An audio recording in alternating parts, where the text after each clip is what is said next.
Hi all, it is Tuesday, October 1st, and I am checking in to talk about Greta. I posted, I went to post a video last week, just before the marches, from Vancouver, but it came out really grainy and it wouldn't load. We were staying in a hotel and I wasn't pleased with it, so I didn't. But I'm kind of glad because it's given me the weekend to think about Greta and the marches that happened and the climate strike and all of the conversations that have been going on around it. What I was going to post on Friday was just kind of like looking at Greta's chart um, in very basic kind of terms and correlating it to big stuff that's happening in the sky right now.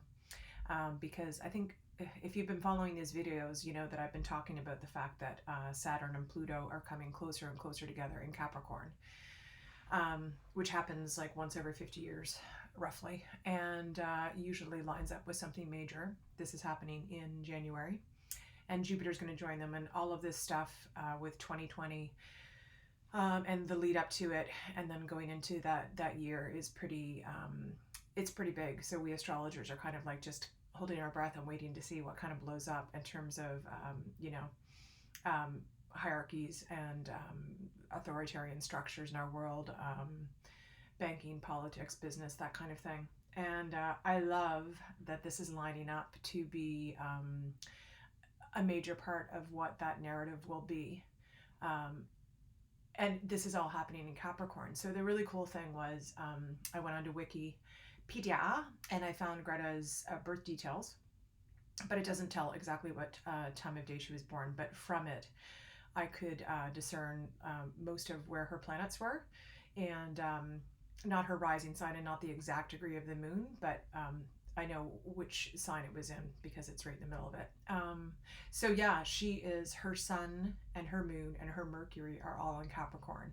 And that is where these major outer planets will be coming together in January, and where Pluto and Saturn have been for most of this year, which has been causing major shifts for people because, well, I won't get into the particulars of it because I don't want to get too confusing, but I loved seeing that. And I loved, because Capricorn is, most CEOs are Capricorn, and Capricorn is the sign that kind of like sees the big picture and is like, do I have to? Seriously. Like, come on, wake up, people. Can we not get this thing going?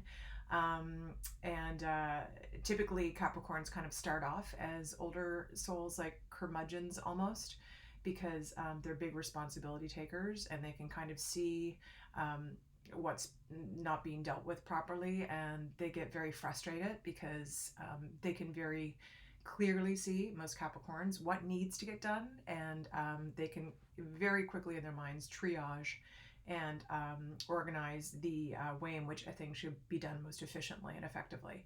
So I love that this is Greta to the nines. And on the day of the marches, actually, Saturn, I think, was almost perfectly conjunct her natal sun, and then Pluto was almost perfectly conjunct her natal moon. They were off by like 1 degree each of them, and I was like, bam, like this is a woman who was almost destined to become the leader. And I know there are a lot of leaders in this movement, and I loved the video that was posted recently of her saying that the Indigenous people have to lead the movement. But that she has become the figurehead for it is absolutely wonderful.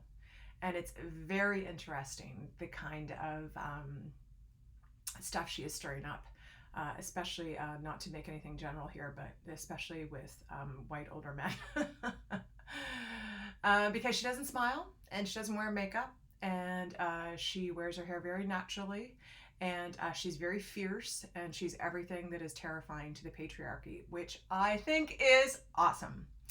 Yeah, and I had some interesting discussions over the weekend with some close friends who do not have a great opinion about Greta or even climate warming. So that was very interesting to be in a very tense discussion where I was outnumbered by people who are disbelievers about climate change.